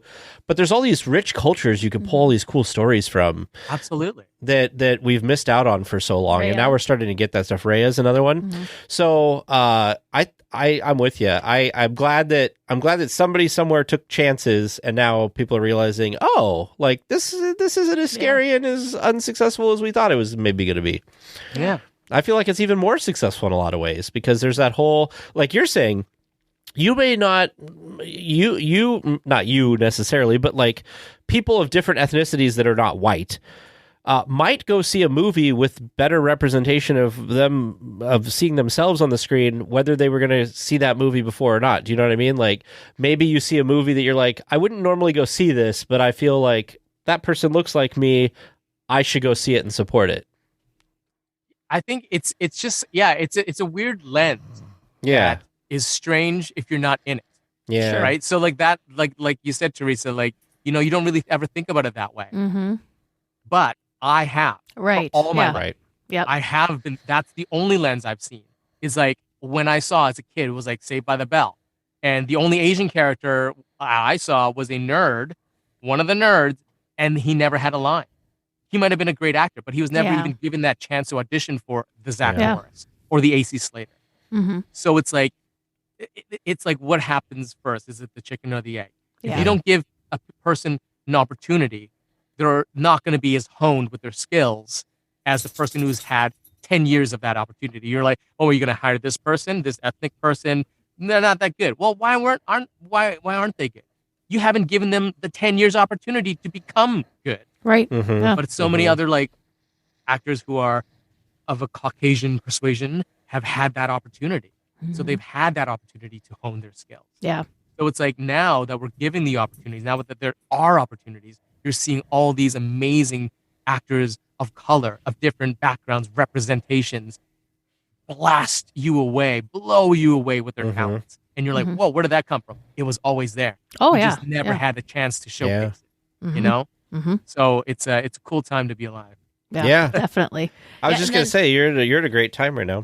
I never paid attention to voice actors. As far as ethnicity with voice actors. Oh, sure. Yeah, was kind of what I meant as far as that. People are like, well, yeah, you're not used to seeing a person that's not white as a lead in a show. It's almost like if you were fed pizza for your 10 years 20 years of your life, and then all of a sudden sushi, you always saw sushi in the back, but everyone was like, it's just not as good. It's just not as good. Whatever other food that you might have never tried. Yeah. But then you try it and you're like, wow, that's phenomenal. Like, why has this been in the back this whole time? Yeah, exactly. Yep. So it's sort of like that. Like, I understand why you're conditioned. We're all conditioned to like certain things. If all you see is movies with Caucasian people, that's what you're conditioned to see. Well, what's the next movie? Oh, it's a Caucasian person. Yeah. That looks familiar. That looks safe. Yeah. Yeah. So we were talking about Eternals earlier. And one of the things I thought was so, so cool was the representation, but also that one of the Eternals spoke sign language. I thought that was really cool too, because that's, again, not something that you really see represented on the screen. Well, and the other thing too that they did with Eternals that I thought was amazing with that character was a lot of times when you have somebody with a different language in this case or different ability or whatever, I feel like a lot of times movies like explain it, they have to like focus on it. And this was like, it's the character, it's just there like any other person would be. They didn't go into a whole thing. Some people could speak sign back and all that. And like it wasn't like a point. It wasn't a topic of the movie. It was just there. And I think that's the best way to do it. Yeah. Because when you point it out, then you're separating it from everybody else. But when you make it just like a normal person, because they are a normal person, then people are like, oh, it's not a big deal. And that's how it should be, because just because somebody can't hear or somebody can't speak or somebody's a different color, like who cares? Yeah. Yeah, there's a cartoon I did called Dragon Prince on Netflix, and there was a character who did signing. Oh. And it was interesting. It was like I was like, I've never seen a cartoon character No, sign before. So I loved seeing that. just like representing. Mhm. Representation is so important. Well, And a friend of mine, Tom Taylor, who writes a lot of DC comics, he created The Deep, which is another cartoon I do on Netflix. So he wrote the new Superman, and the character in there is bi, and a huge blow up wow. on Yeah. social media. But it's like, yes, we're Yeah. representing. Mm-hmm. Mm-hmm. Guess what? Superheroes can be bi as well. Why not? Yep. Well, wasn't Yep. the whole point like weren't a lot of the comics and stuff based like X-Men, right? It's based on the fact that like you shouldn't treat people differently. Yeah, Like they make it Exactly. ridiculous things like, oh, he's psychic or he He's can got blast claws stuff out or- of his hands or whatever. But really the story is people are different and Yeah, that's people are okay and we should be Yes. accepting of it. Exactly. And we should celebrate those differences. Exactly. X-Men is a great satire of society. A Yeah. great look and introspection of it, for sure. If you could work at Disneyland, what would you do? Sky's the limit. It could be a real job, could be a fake job. What would you do? Aside from your voicing for the tram. Yeah. Right. It's a good question. I think in my when I retire, I don't think I'll ever retire from voice acting, but in my elder years, I might want to drive a vehicle up Main Ooh. Street because I think that'd be a fun way to meet people and kind of like honk a horn at some crazy kids. But I think it'd be really fun. I love Pirates of the Caribbean, Mhm. and I think maybe acting inside. You know how they do it? I think it's in Disney World. Do they do that for Halloween sometimes, where they have like actual actors inside Oh. of pirates, where people dress up as pirates and they speak. They've done that for some things. Like I know this isn't actor wise, but I mean it is actor wise. But they like Johnny Depp one day Yeah. came in and was Yes, just that's hanging right. out in the Mhm, thing, and it was like, what the heck? Yeah. I think I would have Yeah. died. I think it's in Disney World where they do that. They have actual like pirates acting. Interesting. Yeah. That's during one of, right. like the special nights. That's right. It is the yeah. Halloween stuff. Yeah. There's someone in the dungeon in the queue. They have a Ah. really beautiful queue there, and so there's someone in the dungeon like, I think the dog has the keys or something like Yeah. that. Yeah, and then there's Yeah. the pirates speaking to you. I think that would be fun, just because I love being inside pirates, and I think that's like a perfect. There you go. Yeah. You can be a immersive pirate for the Disneyland version. Who doesn't love being a pirate, right? There you go. So, we've talked about it a lot, but let's just summarize at the end. Yes. So if people want to catch your new movie coming out, Yes. remind us, because I'm a terrible person. No, I have it right in front of me, but remind everybody what the name of the movie is and what day it comes out. It is called The Ice Age: Adventures of Buck Wild. I play Crash the Possum, and it is coming out on Disney Plus on January 28th. So And you definitely can go see also, it. find me on Instagram if you guys want to. Do you have anything special planned for the premiere that you'll be having in your living room? Disney is sending up a themed kit, watching kit. I don't know what that Ooh. means, but I'm very excited. Sky's the limit on that. Yeah, I have no idea. So no, not really anything. I'm just gonna enjoy it and hopefully it'll be fun. I think it's gonna be great. It's gonna be fun. It's such a fun script, and I am really excited to see how it came out. That's so fun. You'll have to let us know what's in your viewing kit. Yes, sounds good. Will do. That should be fun. I feel like I mean, Disney. It could be like a couple of things, or it could be like this massive basket Right. of stuff with it being Disney. You never I know. would just be happy if it's like a pin, you know? right. Yeah, there it's you an go. ice sculpture. It's an Right? ice From sculpture. California. It didn't last. Right. It's just this puddle now. Well, Vincent, thank you so much. We were so entertained by you Yes. tonight, and we could tell right at the beginning that this was going to be an entertaining conversation, and it definitely was. I really enjoyed listening to all your voices. I also enjoyed looking through some of your work because I didn't know you had done some of these things. I will say, producer James loves Ninjago, and when you had emailed in, like the night that I got your email, Yeah. I looked up your name and I said, "Oh, he was in Ninjago," and James goes, Ninjago. sorry, Yeah. Ninjago." James goes, "Who was he?" And I said, "Kai," and he goes, "Oh, I love Kai." Yes. So- Another Kai fan. So there you Good go. taste. So I think he's going to listen to this interview and be very, very happy and excited because he went through a whole phase where he was watching all the Ninjago from like the beginning or something. So awesome. Thank you so much for everything. Thanks for having me on. This is such a blast. Thanks for nerding out on Disney with me. Well, thank you for taking all the time that you spent with us tonight because it went longer than I thought it was going to go to, but that always ends up happening. But that's great. That's because we find we get to learn all sorts of interesting things, and the conversation gets to go places that. Well, Disney fans always want to talk forever. It's just what we do. Looks like we're coming in for a landing, gang. But please stay listening until trivia comes to a stop. And then you can walk to the nearest exit. Thanks for listening to the 8th wonder of the world, DLWeekly. All right, welcome back to Trivia Land, where we are going to find out just how they did today. How do you think you did? 50%.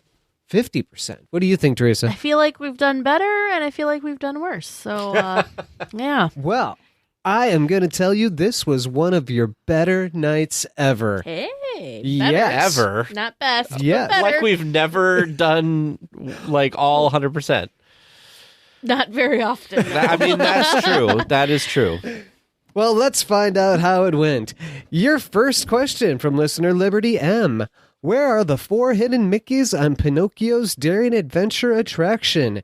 So I had to do some serious vetting on this one, and Google Images was very helpful. You came up with some that weren't in the answer provided by Liberty, and Google Images kind of confirmed what you came up with, kind of didn't, because, of course, there are things of, what did the person's camera angle come up with, and what didn't, it's all eye of the beholder, whatnot. And so I kind of gave you credit on things that I didn't see, but I could see why you could see it, and I could see why the other person that took the picture saw it. And basically, I gave you full credit, but what Liberty was looking for was the Pleasure Island gates in the loading zone mural. The popcorn Mickey in the popcorn machine, which is actually the back, like kind of the back of the popcorn machine, the popcorn itself making the shape of the full body of Mickey. Oh. It's kind of eye of the beholder, but if you look at it the right eye, it's there. Popcorn Mickey on the floor of the popcorn machine, and the classic Mickey on the top of the case in the shop. That was the first one that Teresa mentioned. Yay. So Good job. full credit for that. Good job, Teresa. I gotta look at these popcorn ones. Those sound complicated. Okay. Your second question from listener Ruben O. What is the flight number of our Star Speeder when we board Star Tours? You're really cool if you know the significance of that number. Tag knew it right off the bat with 1401 being the address of Walt Disney Imagineering. Boom. Good job, Tag. Good job, Tag. Your third question from listener Elise K. What did Disneyland's cast member cafeteria used to be called, and where was it located? No hesitation from either of you, coming straight in with the in-between, spelled correctly with 2 N's in, and knowing that it was between Main Street and Tomorrowland. Boom. Your fourth regular question from listener Chris Y. Where are Luigi's cousins visiting from? Oh, this might be the one. This is the one. This is the one. You forgot where you were. You're in Cars Land. So you guessed Venice and Italy. Oh, no. Or Venice and Sicily. And you forgot that in Italy, there's an actual town of Carsoli. Oh. That's fun. And Luigi's cousins were visiting from Carsoli, Italy. Oh. And your bonus question today from listener Kevin M. What ride can you continuously ride in Disneyland without ever having to get off? And you were exactly correct with Disneyland Railroad. Woo! Giving you a grand total tonight of 4 correct. Very well done. Yay. That was pretty impressive. Not bad, not bad. We Impressive. usually don't do as well. Even though Vern may have giving us a little extra creative liberty for our first one. Sometimes. Hidden Mickeys are hard because it's very much, Yeah, Hidden Mickey is so eye of the beholder. So Yeah. I did some vetting on that one, and I said, okay, no, I see what you saw. I'm giving it to you. Because Well, we appreciate that. yeah, well, and Whether we not saw it just or not. was it that you saw it, but somebody else saw it and posted it. Sure. Mm-hmm. It wasn't just, oh, you made that up and I can't find it anywhere. It's, well, okay, it is on Google because somebody else saw it and took Sure. a picture of it, put it up. Well, all right, I'm going to give it to you. So no, that's a tough thing with Hidden Mickeys, and you got 3 of the 4 that were specifically in the answer. Do you want to know what's amazing to me? I never noticed it was a popcorn machine. I just thought it was a popcorn stand. Well, listeners, how do you think they did? How did you do listening at home? Do you think you've got the perfect question that's going to really stump them in the future? We are always looking for more listener-submitted questions, so feel free to send those in to us at trivia@dlweekly.net. Well, we will be back next week with more Disneyland news and information. Until then, go out and enjoy the parks. Please remain seated until the podcast comes to a complete stop and the doors have opened. Then collect your belongings, watch your head, and step carefully from the episode. On behalf of all of our crew, thanks for traveling with us. And we hope you have a happy and memorable visit here at DL Weekly.